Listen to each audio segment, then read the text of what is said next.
प्रिय विद्यार्थियों, पूर्व व्याख्यानों में हमने पूर्व कृदंत प्रकरण के कतिपय सूत्रों का अध्ययन किया था।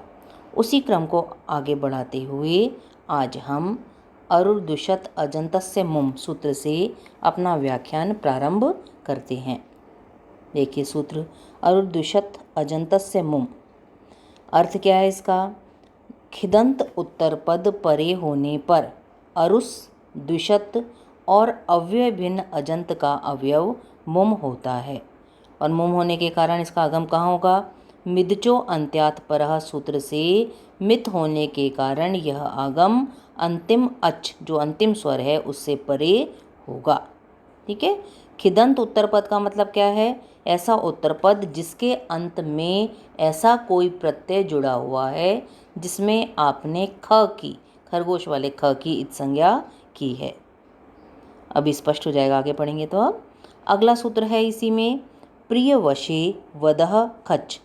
प्रिय वशे, प्रिय और वश कर्म के उपपद होने पर वदह वद धातु से परे खच प्रत्यय होता है। अब खच में क्या है? आप ख की भी संज्ञा करेंगे, च की भी करेंगे, केवल क में विद्यमान अ बचेगा।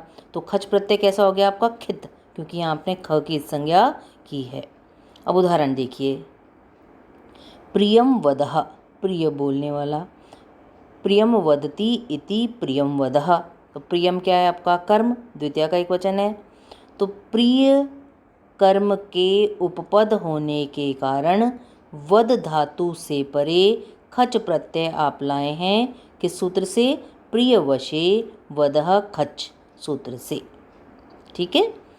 अब खच में से अ बचाइए आप केवल।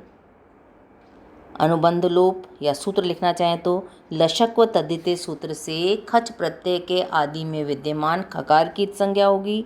हलंत्यम सूत्र से अंतिम चकार की संज्ञा होगी, और तस्य लोप सूत्र से दोनों का लोप हो जाएगा। तो अ बच गया आपका। अब वद हलंत है आपका, उसमें अ मिला दीजिए। प्रिय अलग है, वद में अ मिल गया, वद भी पूरा हो गया। इसके सामने कोई सूत्र नहीं लिखना, क्योंकि कोई हम नया कार्य नहीं कर रहे हैं। अब मुम का आगम करिए, क्योंकि वद क्या आपका? उत्तर पद है और खिदंत भी है, क्योंकि खित प्रत्यय खच इसके अंत में जुड़ा हुआ है। तो प्रिय को आपने मुम का आगम किया है ना। किससे किया? प्रिय, मुम और वद। अरुर्दुषत अजंतस्य मुम सूत्र से खिदंत उत्तर पद वद परे होने के कारण अव्यय भिन्न अजंत अंग प्रिय को मुम का आगम होगा। और मिदचो अंत्यात परः सूत्र से मित, क्योंकि यहाँ मौखिक संज्ञा करेंगे अंतिम आप, मित होने के कारण यह आगम प्रिय के अंतिम स्वर अर्थात अकार के बाद होगा। क्लियर है। अब मुम में से आप म हलंत बचाइए अगली पंक्ति में। तो आपका क्या हुआ? किससे किया आपने? अनुबंध लोप लिख दिया। प्रिय म हलंत बचा, और वध है ही आपका अनुबंध लोप, और नहीं तो हलंत्यम सूत्र से अंतिम मकार की संज्ञा होगी। उपदेशे अजनुनासिकित सूत्र से उकार की संज्ञा होगी, और तस्य लोपः सूत्र से दोनों का लोप हो जाएगा। म हलंत रह गया आपका। अब इस म हलंत के स्थान पर अनुस्वार कर दीजिए। मो अनुस्वार सूत्र से पदांत मकार के स्थान पर अनुस्वार आदेश होगा। ठीक है। तो आपका बन गया प्रियम वद। अगली पंक्ति में विसर्ग लगा दीजिए। प्रियम वदः पुरलिंग प्रथमा एक वचन में यह रूप सिद्ध होता है। दूसरा उदाहरण है, बिल्कुल ऐसे ही बनाना है आपको। वशम वदः, वशम वदति इति वशम वदः। तो वश कर्म है आपका, उपपद हो गया। वद धातु से परे खच प्रत्यय आप ले आए। किससे लाए? प्रिय वशे वदः खच सूत्र से वश कर्म के उपपद होने के कारण वद धातु से परे खच प्रत्यय होगा। अब पहले के समान बनाना है इसको, बस प्रिय के स्थान पर आप वश लिखते जाइएगा। क्लियर है। अब अगले सूत्र पर आइए। अगला सूत्र है आपका सुप्य जातौ ऋणिस्ताच्छील्ये। क्या कहता है ये सूत्र? इसका अर्थ क्या है? देखिए, तोड़ेंगे सूत्र को तो सुपी अजातौ ऋणिहि ताच्छील्ये।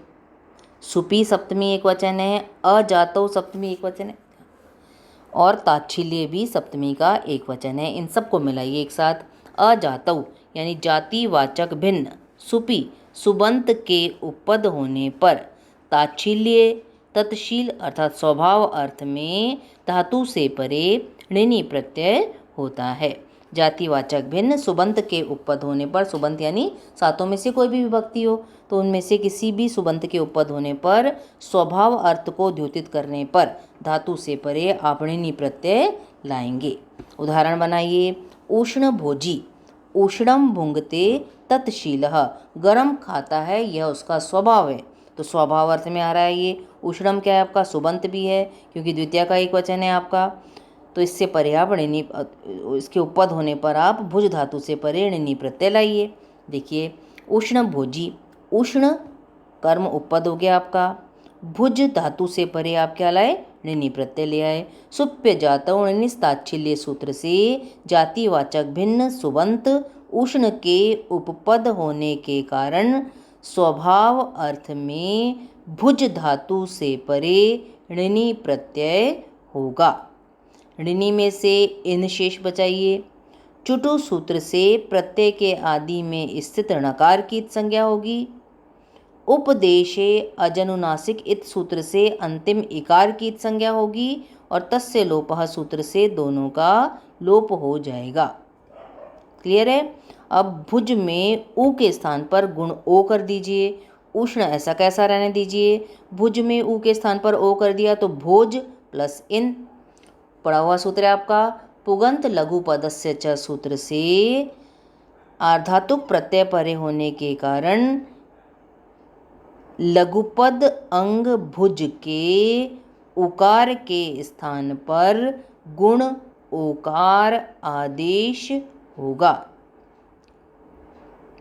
अब इनको मिलाइए। उष्ण भोज में ई मिल गया, ना हलंत है, उष्ण भोजन, इसके सामने कोई भी सूत्र नहीं लिखना, केवल आप मिला रहे हैं। अगली पंक्ति में उष्ण भोजी कर दीजिए और उसके सामने लिख दीजिए पुल्लिंग प्रथमा एकवचन। ये पूरी प्रक्रिया लिखने की आवश्यकता नहीं है, ये आपके अजंत पुल्लिंग प्रकरण का काम है। अब अगला सूत्र आता है आपका मनः। महत्वपूर्ण सूत्र है। सुबंत के उपपद होने पर मनः यानी मन धातु से परे ऋणी प्रत्यय होता है। उदाहरण बनाइए। दर्शनीय मानी, दर्शनीयम मन्यते। दर्शनीयम द्वितीय एक वचन है तो सुबंत उपपद हो गया आपका, है ना। तो अब करिए आप दर्शनीय मन धातु प्लस ऋणी प्रत्यय। मनः सूत्र से दर्शनीय सुबंत के उपपद होने के कारण मन धातु से परे ऋणी प्रत्यय प्राप्त हुआ।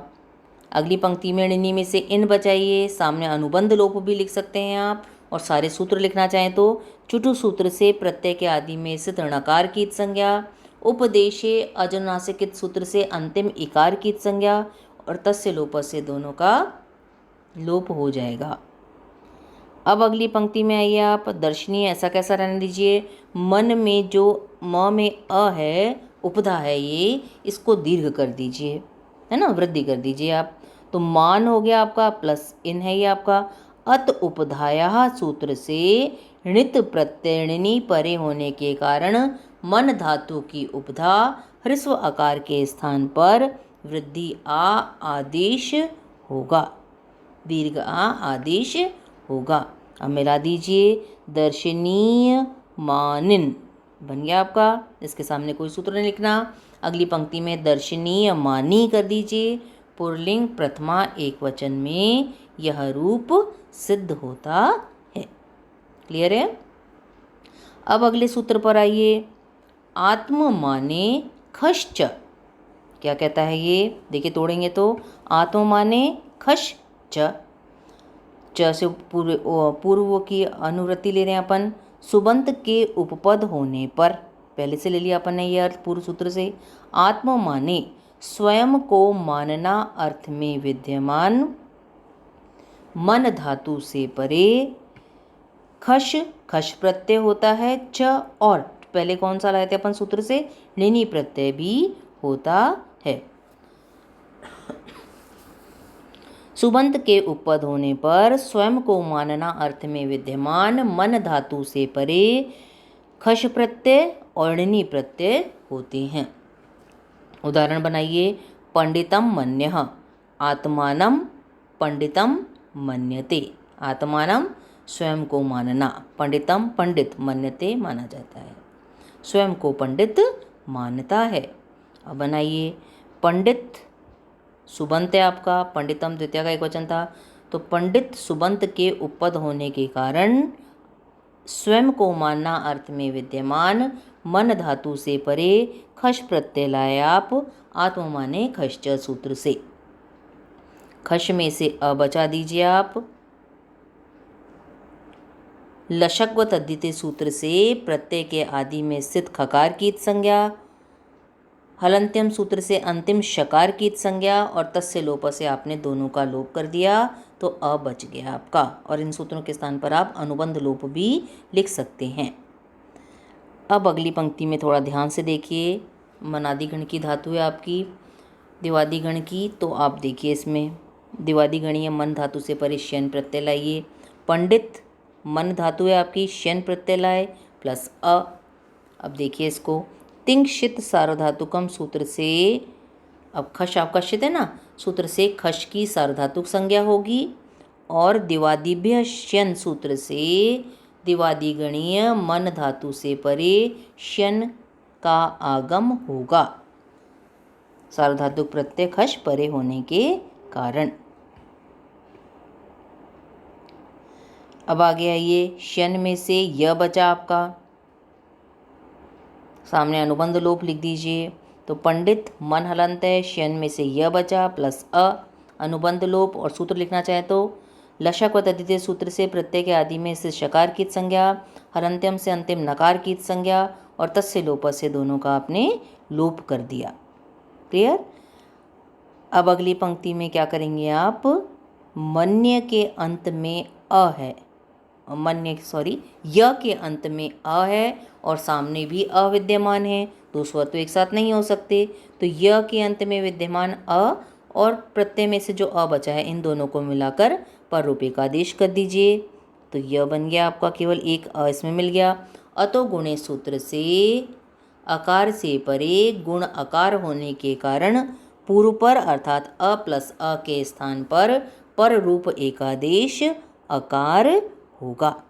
ठीक है, अब आपका ये हो गया। अब मिलाइए अलग अलग, पंडित और मन्य, इसके सामने कुछ नहीं लिखना। अब मुम का आगम करिए आप। मन्य कैसा है आपका, ये खिदंत उत्तर पद है क्योंकि खश में आपने ख की संज्ञा की थी, खित हो गया ये। मुम का आगम किया, पंडित मुम और मन्य। अरुर द्विशत अजंतस्य मुम सूत्र से खिदंत उत्तर पद परे होने के कारण अव्यय भिन्न अजंत अंग पंडित को मुम का आगम होगा। क्लियर है। अब मुम में से म हलंत बचाइए, सामने अनुबंध लोप लिख दीजिए आप। अगली पंक्ति में इस म हलंत को अनुस्वार कर दीजिए, पंडितम और मन्य, सूत्र आपने अभी भी पढ़ा था। मुँह अनुस्वारः सूत्र से पदांत मकार के स्थान पर अनुस्वार आदेश होगा।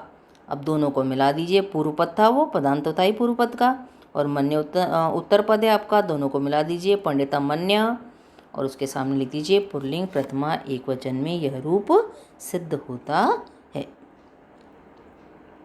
दूसरा उदाहरण खश ऋणी प्रत्यय, तो खश का था, अब ऋणी प्रत्यय भी था इसमें क्योंकि, तो ऋणी का उदाहरण बनाइए। पंडित मानी, तो पंडित मन धातु प्लस ऋणी प्रत्यय, आत्म माने खश्च सूत्र से स्वयं को मानना अर्थ में विद्यमान पंडित सुबंत के उपपद रहने के कारण मन धातु से परे ऋणी प्रत्यय प्राप्त होगा।